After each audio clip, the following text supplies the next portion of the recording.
সাহেব বলেন, আপনি এসেছেন তো বাংলাদেশ থেকে, কয়েকটা ডেলিগেশন নিয়ে এসেছেন, তারপরে আপনার কি করে ট্যালেন্ট পিক করেন বাংলাদেশে সেটা একটু যদি বলেন। প্রথম হচ্ছে আমরা এবার Bangladesh delegation special Olympics summer world games Los Angeles 2015-তে অংশগ্রহণের জন্য 80 জনের সদস্য একজন ডেলিগেশন নিয়ে আমরা এসেছি।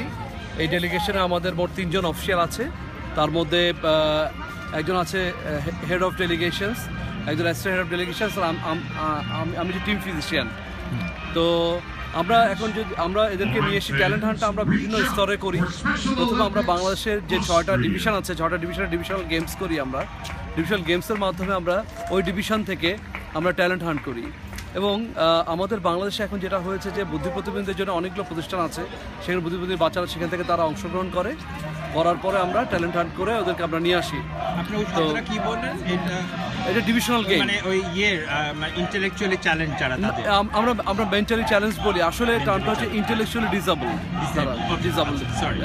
তো এদেরকে আমরা আমাদের যে ইন্টারন্যাশনালি যে আমরা যে ইয়েতে কাজ করছি, স্পেশাল ইন্টারন্যাশনাল, এদেরকে আমরা বলি অ্যাথলেট। এদের নাম হচ্ছে অ্যাথলেট। আর যারা ইয়েতে আছেন, যারা এদের সাথে ইউনিফাইড পার্টনার, যারা healthy, those are unified partner. তো ট্যালেন্ট হান্টের মাধ্যমে পরে আমরা ন্যাশনাল গেম করি। ন্যাশনাল গেম করার আগে এদেরকে আমরা ক্যাম্পে নিয়ে আসি। ক্যাম্পে আনার পর তাদেরকে ট্রেনিং করার পর ন্যাশনাল গেমসের মাধ্যমে আমরা আমাদের অ্যাথলেটগুলো সিলেক্ট করি। তো আছে ন্যাশনাল গেমসে ওদের একটা স্পেশাল পার্ট আছে, ওদেরকে নিয়ে আসি। রাইট, ডিভিশনাল গেমস আসলে আমরা 2টা স্তরে করি। একটা হচ্ছে ডিভিশনাল ট্যালেন্ট হান্ট, সেটা ডিভিশনাল গেমসের মাধ্যমে আমরা ট্যালেন্টকে সার্চ করে নিয়ে আসি। Then after training go for the national games. National গেমসের মাধ্যমে আমরা সিলেক্ট করে ফেলি যে আমাদের কারা খেলবে। তো এখানে আমরা অনেকগুলো গেমসে আসলে কিছু রিজিওনাল, তারপর হচ্ছে কিছু ন্যাশনাল পর্যায়ে কিন্তু আমরা বছরের বিভিন্ন সময়ে আমরা কিন্তু অংশগ্রহণ করি। আপনি দেখেছেন প্রতি 4 বছর পর কিন্তু আমাদের একটা special Olympic summer world games হয়। আবার এই সামার ওয়ার্ল্ড গেমসে 2 বছর পর কিন্তু আর উইন্টার ওয়ার্ল্ড গেমস হবে, যেটা এবার অস্ট্রিয়াতে হবে, যেখানে আমরা ফ্লোর হকি টিমস নিয়ে আমরা অংশগ্রহণ করব। আবার এর মধ্যে এশিয়া প্যাসিফিক গেমস হয়। তারপর হচ্ছে আমাদের রিজনাল ইন্ডিয়া বা বাংলাদেশ, পাকিস্তান এরকম মিলে আমরা কিছু আবার ফুটবল টিমও আমরা করি। যেমন ইন্ডিয়া হতে এই বছরই করতে যাচ্ছে, তারা একটা ফুটবল টিম অ্যারেঞ্জ করতে যাচ্ছে।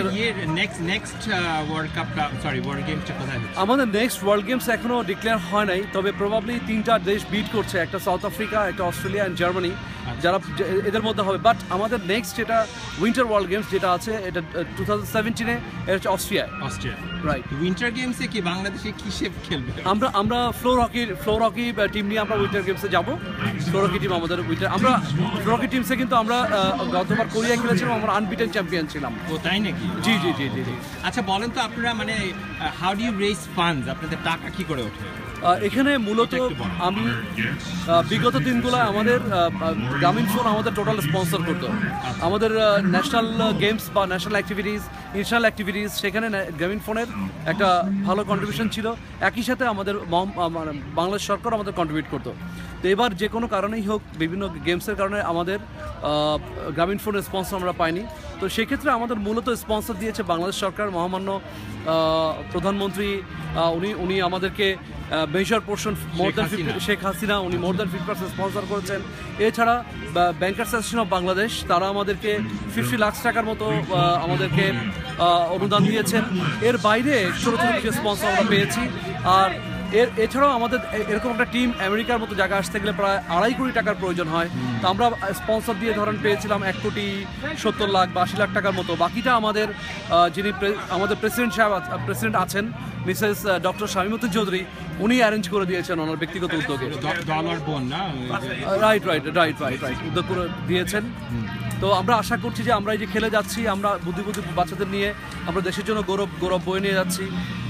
দেশ গৌরব উজ্জীবিত হবে, আমাদের যারা আছেন অন্যরা তারা উজ্জীবিত হবে, এবং সমাজের বিত্তবান এবং যারা আছেন তারা এগিয়ে আসবেন, এদের আরো সহযোগিতার জন্য হাত বাড়িয়ে দিবেন। Thank you so much. হ্যাঁ, আমি দেখি চেষ্টা করবো, will try to help you out. Okay, thank you. আচ্ছা, খুদা হাফেজ।